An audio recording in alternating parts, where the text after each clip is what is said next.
Assalamualaikum warahmatullahi wabarakatuh.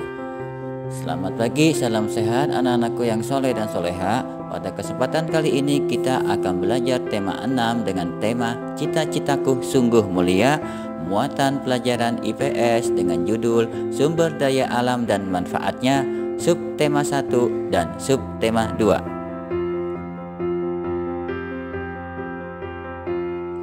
Yang akan kita pelajari kali ini adalah KD31, mengidentifikasi karakteristik ruang dan pemanfaatan sumber daya alam untuk kesejahteraan masyarakat dari tingkat kota, kabupaten, sampai tingkat provinsi.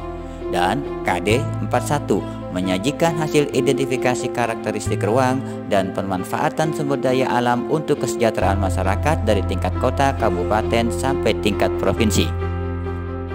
Adapun tujuan pembelajaran yang harus dicapai adalah 1. Siswa mengetahui sumber daya alam alami dan tambang di Indonesia dengan tepat. 2. Siswa mengidentifikasi sumber daya alam tambang di daerah masing-masing dengan tepat. 3. Siswa mengidentifikasi pemanfaatan sumber daya alam dengan tepat.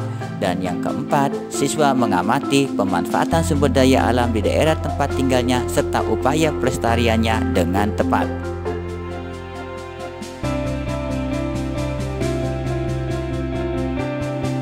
Sumber daya alam adalah barang-barang yang terkandung di alam yang dapat dimanfaatkan untuk memenuhi kebutuhan hidup manusia. Berdasarkan kelestariannya, sumber daya alam ada dua macam, yaitu sumber daya alam yang dapat diperbarui dan sumber daya alam yang tidak dapat diperbarui. 1. Sumber daya alam yang dapat diperbarui adalah sumber daya alam yang dapat dibudidayakan atau dikembangbiakan sehingga lestari dan tidak dapat habis. Contohnya, air, tanah, udara, tumbuhan, dan hewan. 2. Sumber daya alam yang tidak dapat diperbarui adalah segala kekayaan alam berupa barang tambang yang akan habis setelah dipakai atau dipergunakan. Barang tambang terdiri atas barang tambang sumber energi, barang tambang logam, dan barang tambang industri. Manfaat sumber daya alam antara lain: 1. Sumber daya alam yang berupa hewan ternak, unggas, dan ikan yang dibudidayakan dapat kita kelola menjadi A. Daging, telur, dan ikan kita manfaatkan sebagai lauk pauk. B. Susu dan madu kita manfaatkan sebagai minuman kesehatan. C. Kuda, kerbau, dan sapi dapat kita manfaatkan tenaganya. D. Kulit sapi dan bulu domba dimanfaatkan untuk pembuatan jaket, sepatu, tas, dan kain wol. 2. Sumber daya alam berupa tumbuhan dan hutan yang dapat kita kelola menjadi A. Tumbuhan tanaman pangan yang kita manfaatkan sebagai makanan pokok. B. Tumbuhan tanaman industri yang dapat kita manfaatkan untuk bahan industri dan perdagangan. C. Hutan dapat kita manfaatkan untuk mencegah erosi, banjir, dan sebagai tempat warga marga satwa atau cagar alam dan dapat diambil hasilnya. Anak-anakku sekalian, sekarang kita akan membahas sumber daya alam yang tidak dapat diperbarui, yaitu berupa sumber daya alam tambang. Sumber daya alam tambang adalah sumber daya alam yang berasal dari dalam perut bumi yang sifatnya tidak bisa diperbarui. Pertambangan dilakukan manusia dengan cara menggali, mengambil, dan mengolahnya.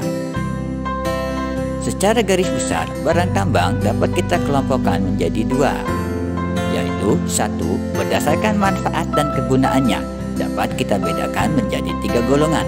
Golongan pertama yaitu golongan A adalah barang tambang strategis dan penting untuk perekonomian negara. Contohnya minyak bumi, batu bara, gas alam, biji besi, tembaga, dan nikel. Golongan kedua yaitu golongan B adalah barang tambang yang vital untuk kehidupan orang banyak. Contoh emas, perak, fosfat, belerang, dan mangan. Golongan yang ketiga yaitu golongan C adalah barang tambang yang secara langsung digunakan untuk keperluan industri. Contoh gamping, kaulin, marmer, gips, dan batu apung.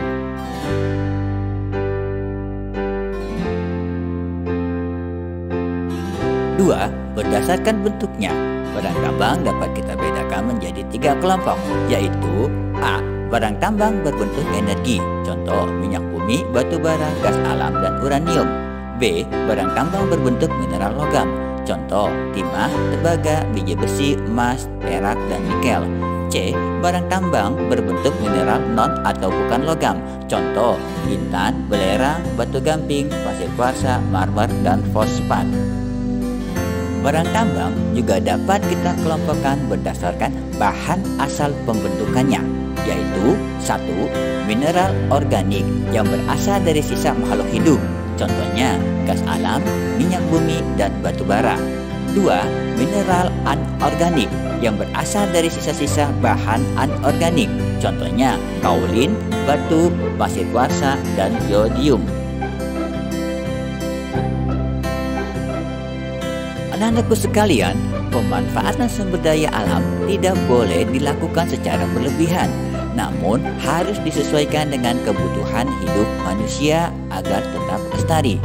Pemanfaatan sumber daya alam dapat kita lakukan pada bidang pertanian, perikanan, pertambangan, perkebunan, kehutanan, dan pariwisata. Sampai di sini dulu pembelajaran kita kali ini. Tetap semangat dan sehat selalu.